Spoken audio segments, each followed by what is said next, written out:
কে তোমায় বলে বারাঙ্গনা মা, কে দেয় থুতুও গায়ে? হয়তো তোমায় স্তন্য দিয়াছে সীতা সমসতী মায়ে।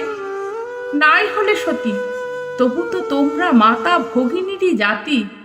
তোমাদের ছেলে আমাদেরই মতো, তারা আমাদের জ্ঞাতি। আমাদেরই মতো খ্যাতি যশ মান তারাও লভিতে পারে, তাহাদের সাধনা হানা দিতে পারে সদর স্বর্গদ্বারে। স্বর্গবেশ্যা ঘিতাচি পুত্র হল মহাবীর দ্রোণ, কুমারীর ছেলে বিশ্বপূজ্য কৃষ্ণ দ্বৈপায়ন। কানিন পুত্র কর্ণ হইল দানবীর মহারথী, স্বর্গ হইতে পতিতা গঙ্গা শিবেরে পেলেন পতি। শান্তনু রাজা নিবেদিল প্রেম পুনঃ সেই গঙ্গায়, তাঁদেরই পুত্র অমর ভীষ্ম কৃষ্ণ প্রণমে যায়।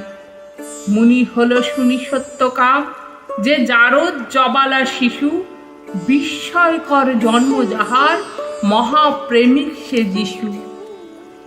কেহ নহে হেতা পাপ পঙ্কিল, কেহ সে ঘৃণ্য নয়ে, ফুটেছে অযুত বিমল কমল কামনা কালীয় দহে।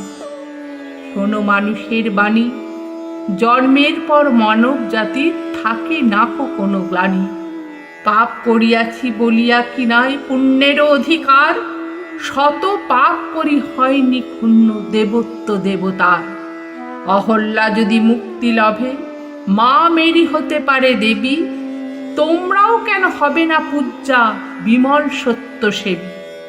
তব সন্তানে জারজ বলিয়া কোন গোড়া পারে গালি, তাহাদের আমি এই দুটি কথা জিজ্ঞাসা করি খালি।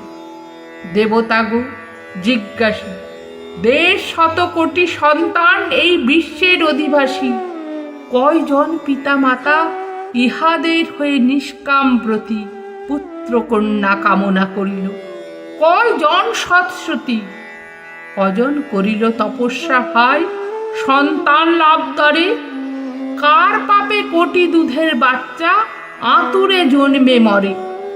স্রেফ পশুর ক্ষুধা নিয়ে হেতা মিলে নরনারী যত, সেই কামনার সন্তান মোরা তবুও গর্ব কত।